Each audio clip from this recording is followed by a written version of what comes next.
evening and welcome to Springwatch Unsprung.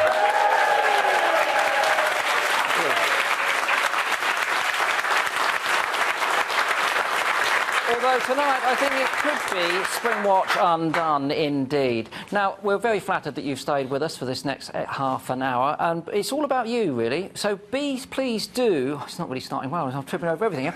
Please do send in your photos, your comments, your tweets, any emails you want to send us to, so that we can build them into the programme and our following programmes which follow on. Now, we've got some super guests tonight. We've got a man who lives in a house in fun and also shoots stars. He's the comedian, the one, the only, Vic Reeves. Chris, how lovely. Thank you very much. Well, tonight you're here in original form, Jim Moir. Moir. Jim Moir. Jim Moir? Yes. Jim Moir. Come on. Jim Moir. Get with it. Also joining us tonight, we've got David Lindo, the urban birder.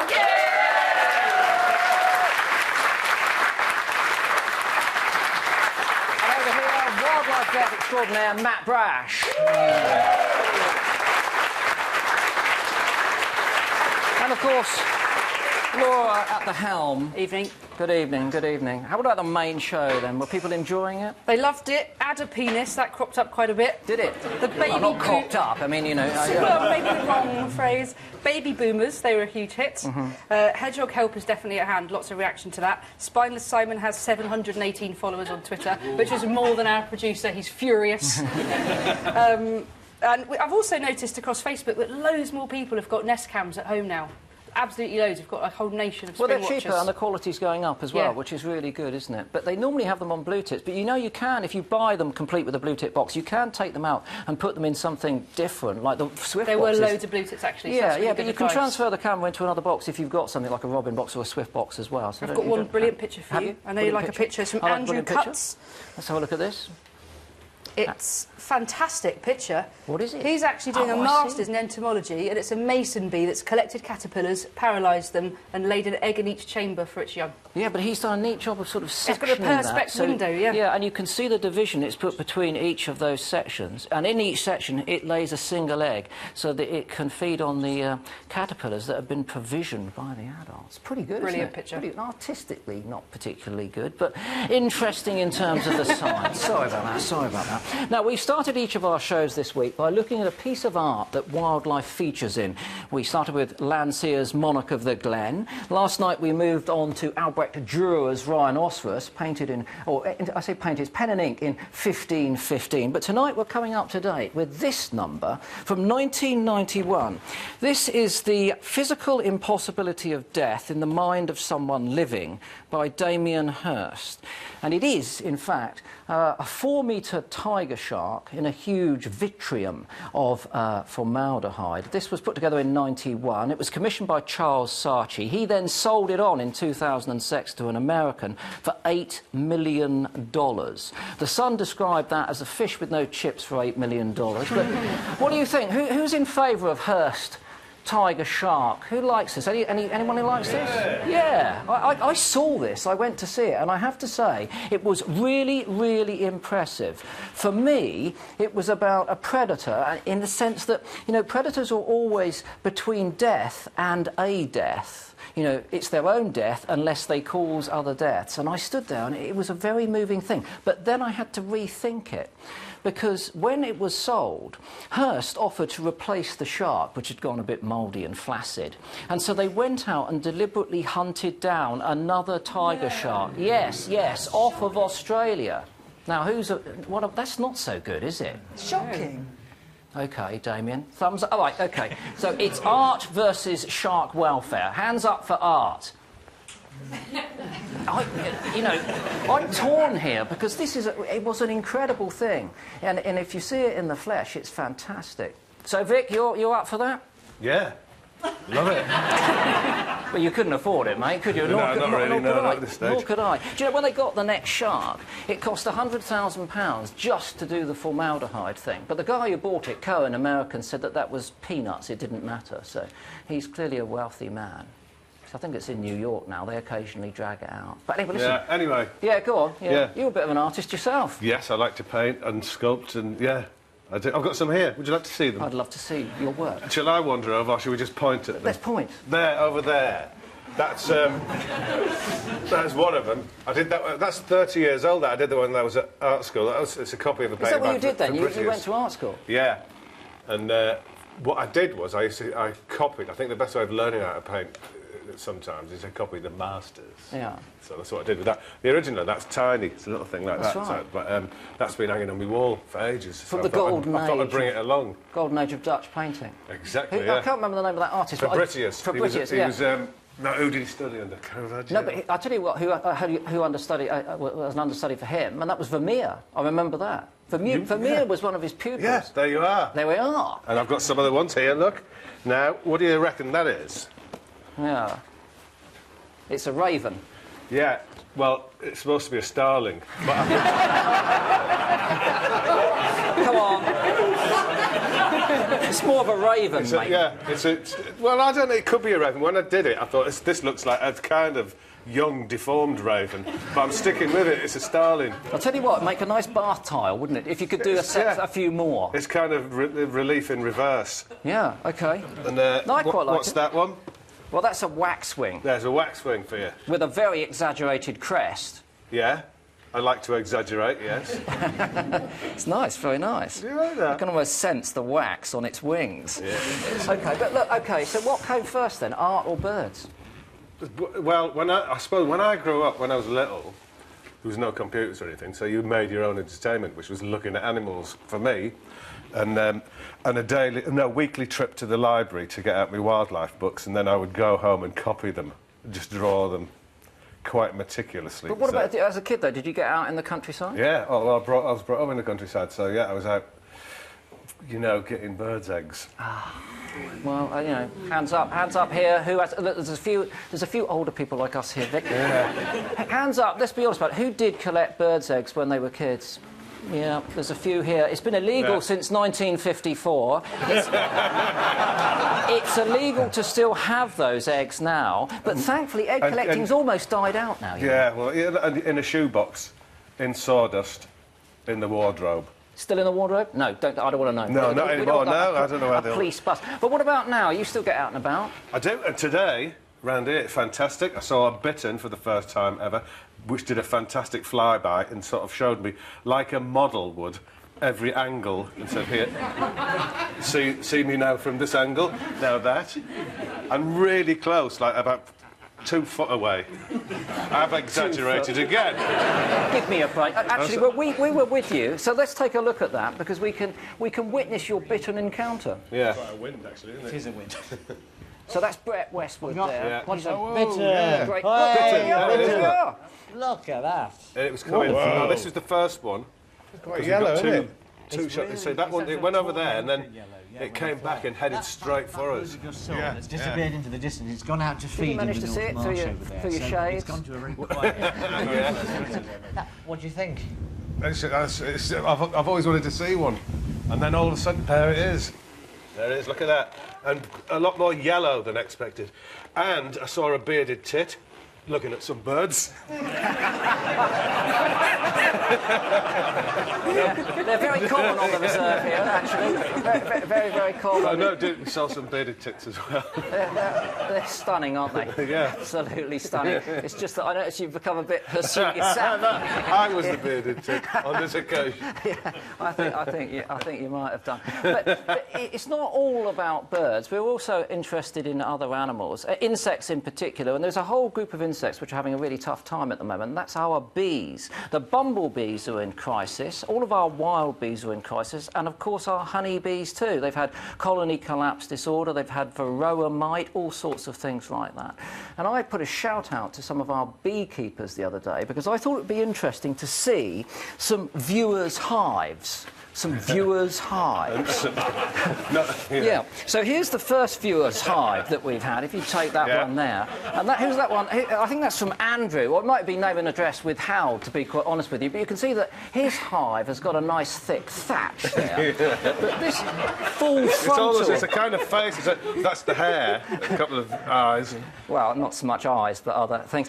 This one here has been sent in by Mr. William J. Owen. This full frontal of his hive's open box. box, and it's in a post box there, which is nice to see all of those bees in there. And then this last hive has been sent in by Andrew Palmer. Now, Andrew says that he very often swaps his hive. He's into hive swapping. So This is all very, very, very unplanned. Sorry. Move it along. yeah, OK, let's okay. move it along. OK. Over to you then, Laura, for some sanity. I think we've got a brilliant picture, actually, that you might like, of a very dishevelled robin. Very unwell-looking robin. Don't know if Chris has seen this, actually. I haven't seen this. Oh, my goodness. No. Has Hurst been at it? From whence did this A come? little close-up on the head. That's horrible. Oh, no, it's Franken-robin. It's Franken-robin, It's got isn't it? pox. We know what it is. Matt says it's got pox. Matt, go on then. What is it, It's Matt? got the pox. It's got the pox. Well, I could have told you that. Look at its neck, and you can see the pox lesions from avian pox. Wow. It's really common, and it's taking out a lot of birds. Lucky you were here, mate. Oh, well, that's what I'm here for. Can Does we it take know? over now? Does it know what it looks like? No, there's no mirror. They're not It can't self-aware, recognise mate. itself. The birds, only You the don't crow care, so family. there's no sadness within the robin.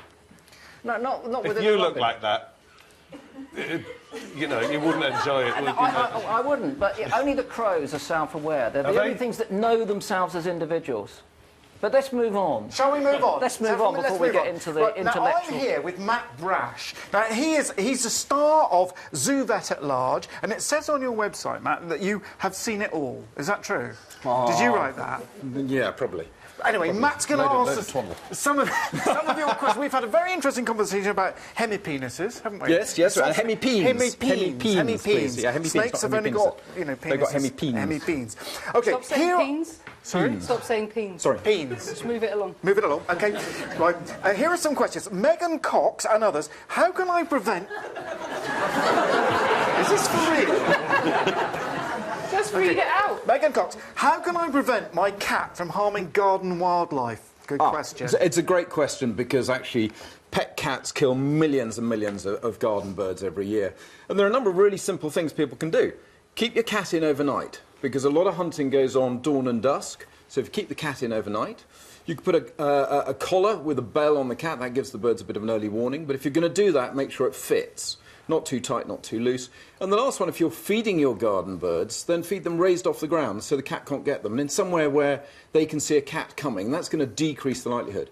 But you're never going to stop cats doing what they do naturally, which is hunting.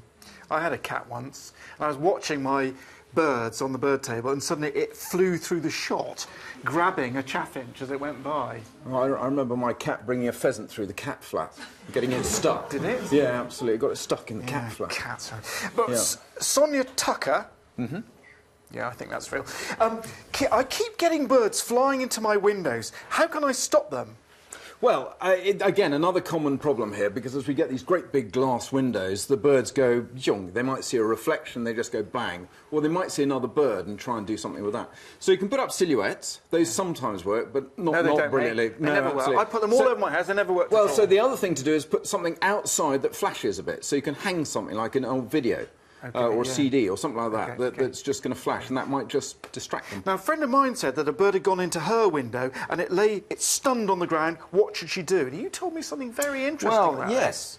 It's a really common thing. When things like birds fly into a window or go into a car, bang, crash, fall to the ground, look a bit stunned, and everyone looks at them and think, actually, you look fine. But one of the things they very often suffer from is detached retinas, because they're going in with such speed that the back of the eyeball detaches. Oh, my God. And so this is a really common problem. So whenever these birds, like might have been in a road traffic accident, come into a vet's, one of the things we look at really carefully is the back of their eyes, because they've got detached retinas. They're not going to be able to hunt properly. They're not going to be able to fend for themselves. So it might be kinder just to put them to sleep. Bang them on the head. Well, yes. OK, that's a cheerful That's one, what isn't it? vets do, is we cheerful. very Just kindly bang them on the put them... head. No, we put them to OK, sleep. just a quick one. Here we go. Well, will it be quick? Lynn Wright, what do you do if you find a baby bird in danger? Is it OK to handle it? So if it's in the middle lane of the M4...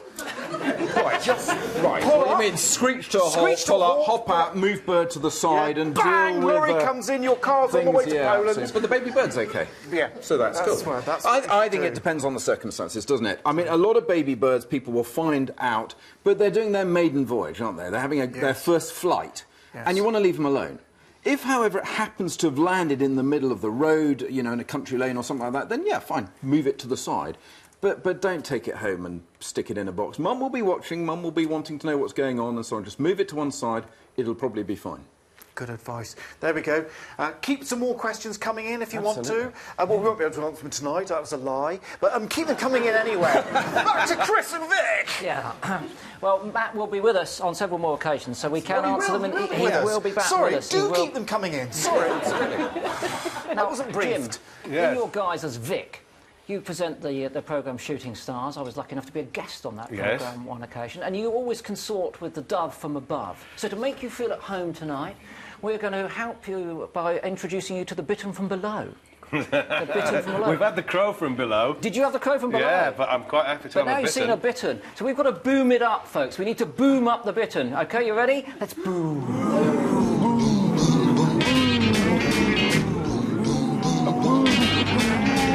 Go on!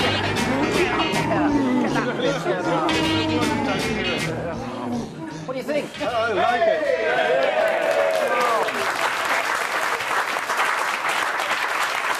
And it's been signed by the 3 manufacturers.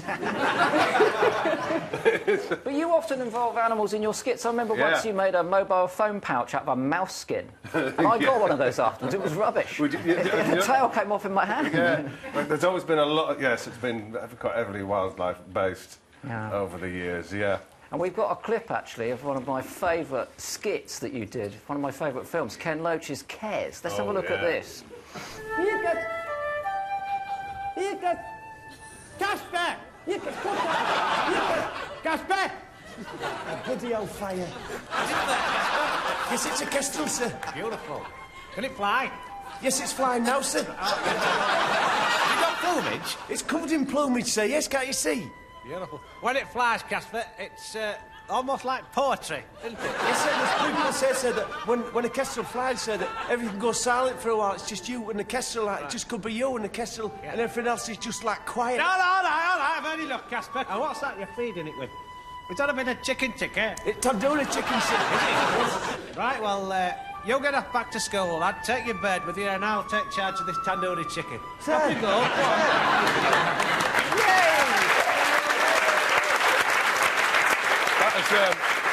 Go on. That's quite an accurate representation of the film. was, and it was, it's actually. not far off what actually happened in the film. Except the tandoori Now, chicken. Chris, Yeah. I would like to do an experiment on you, if I may. Sure, It's a psychic experiment. I'm going to plant... Well, what I'm going to do is extract your thoughts from your mind. That's dangerous. I'm going to... And they're all at this... I'm going to get the names of 4 animals. Now, the first name, I'm going to try and draw out. You're thinking of... Have a sit down. Have a sit down. Now, you're thinking of a bird. What bird are you thinking of? Have a set.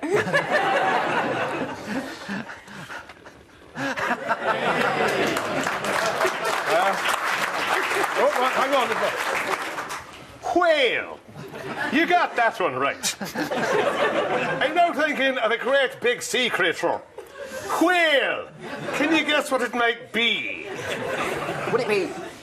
Would it be a whale?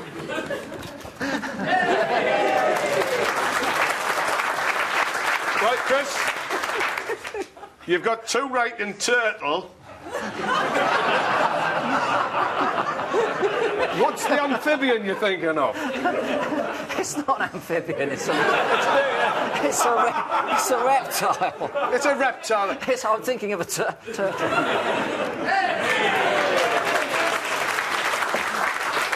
And finally, it's not a wild animal.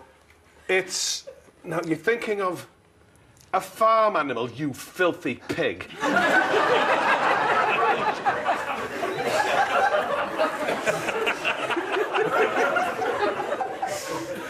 You should open that. children of the... The power of the mind. The psychic power of the mind. OK, all right, I don't want any more to come out. I don't want any more to come out. But listen, you've been an inspiration to me for years, to be quite honest with you. And I've actually appropriated one of your mannerisms and made it my own. No, not that one. Yes. Not that one, but another one on this programme. Yeah. So I think it's only fair that I take a lesson from my mentor tonight. So, so come over here, because I want you to make sure that I can stroke off properly. It was the one I was thinking of. Martin and Matt have got pictures there of our favourite birds. Yeah. Whenever I see one of my favourite birds, I'm given to stroking their thighs. Okay? So the audience can be the judge as to who is the best stroker at this point. So, Martin and Matt, come to one side and we need to see those. So on the count of 3, expose us to our favourite birds. Are you ready for this? Yeah. OK, OK. So a bit of artistic interpretation. You can... Right, OK. You ready? 1, 2, 3.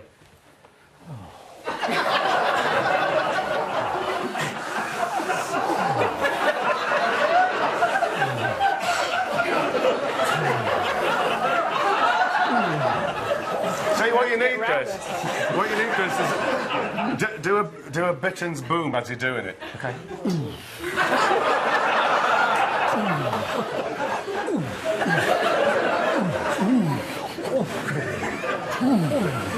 OK. And on that note...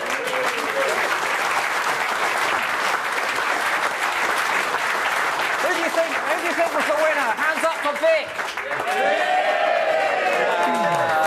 I never thought I'd live to say I'd been stroked off by Vic Reeves on BBC Two, but there we are. Over to David, I think, to get us out of this predicament. I'll tell you what, there's one thing I've got to say to both of you. It's all totally ridiculous. That's so terrible, isn't it? Terrible. If you were watching Springwatch, the main programme, earlier, you'll know that we were celebrating urban birds. Well, on Unsprung, we're going to celebrate the urban birder, David Linder. Give him a round.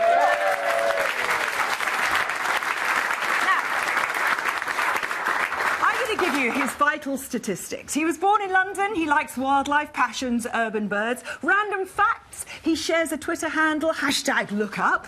Guilty pleasure, he's an ELO fan. Earliest, I know, oh dear. That's an exclusive, by the way. Earliest memory, watching magpies in a cemetery at 3 years old in his Sunday best with a toy yacht. We've got a photograph of that. I mean, it's very, very... look, sweet. Coolest fact, he got into wildlife because of watching Springwatch. Yay! Now, you said in the film that you did on Springwatch that you've never seen a baby pigeon. Well, we've got live cameras, as you know, in Bristol. And look, we've got a little shot of a little... Look! Actually, it's not very cute, is it? It's quite ugly. Well, actually... Isn't it? Yeah, I think so. Are you pleased with that? Well, the thing is, that bird is really a case of an ugly duckling scenario, because that will grow up to be such a fit flying machine. Fantastic. And you know what? I'm very proud of it. Well, it will grow up to be a fit flying machine if it doesn't get eaten by something, of course. Of course, yeah. Oh, no, I shouldn't say that. That was terrible. OK, listen, we're going to give you 3 minutes. 3 minutes to answer as many of these viewers' questions as you can. That sounds terrible. Are you ready? Let's go. First, from Blue Terror 11 on Twitter, we guess this is a baby magpie. It's been hanging around the garden looking all forlorn. Is it a baby magpie? The short answer is yes. They often leave their nests without a long tail, so you can see it's got no tail at all. So that definitely is a magpie. OK, you've got one. Barry Taplin, jackdaw pair brooding 5 eggs since the 14th of April, must be infertile. Should we remove them? But the jackdaws or the eggs? No, I think the eggs. Well, I think you should leave nature to it, to do its business, and basically, at the end of the season, get rid of the nest then. OK, good answer. Keith Baker, is it common for magpies to feed on sparrows? It's common for magpies to feed on anything they can get their beaks on. So, yes. Melanie G. Bones, 13 years old, Melanie, says, what's your best tip for young birders? I think the best thing to do is to enjoy yourself, number one, to get your mates out, get them enjoying themselves, watch birds, and don't forget to look up. And get yourself a pair of binoculars. You've got one more Get question yourself to a pair go of in the binoculars 3 as well. minutes. This is one saying, how do we make nature an intrinsic part of urban dwellers' life? And that's from STEM Path. Stop making our back gardens into patios, our front gardens into car parks. Try and get nature in gardens by putting nest boxes up and planting stuff that will attract insects and other life. Well, the best Definitely. thing you could do is leave your garden messy, isn't it? Yeah, at least a part of your garden to get, you know, insects coming in, so definitely. You without did them doubt. all. He did them all. Give him a round of applause. Well done.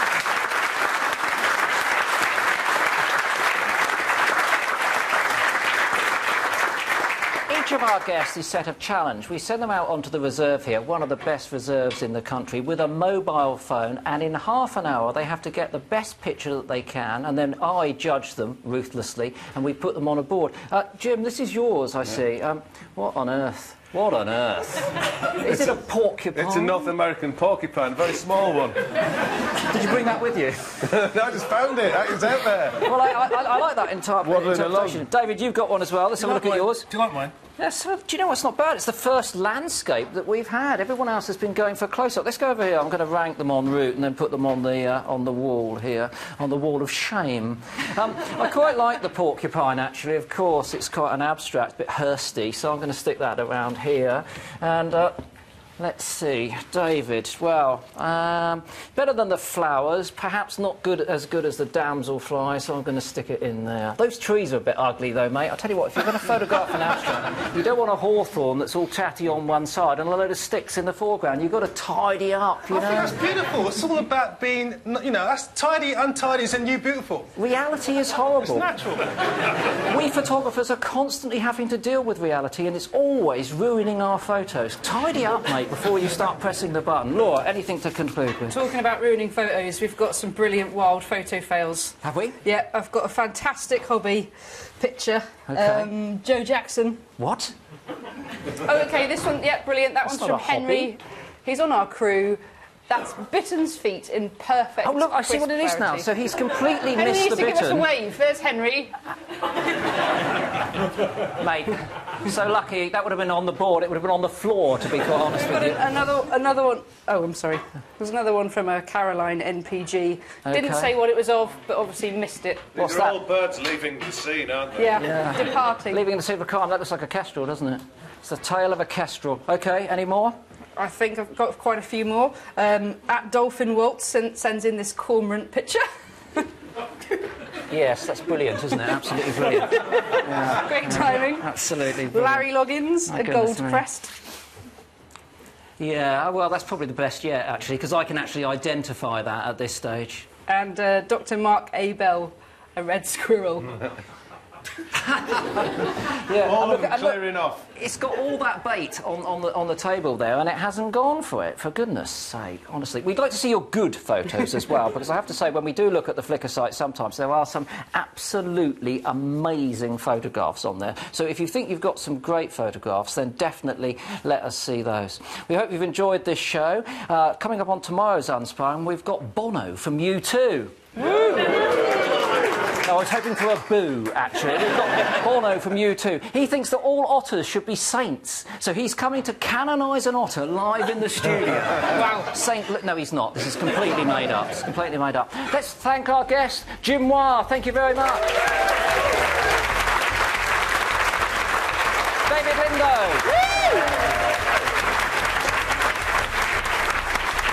Matt Bragg. Join us tomorrow for Springwatch.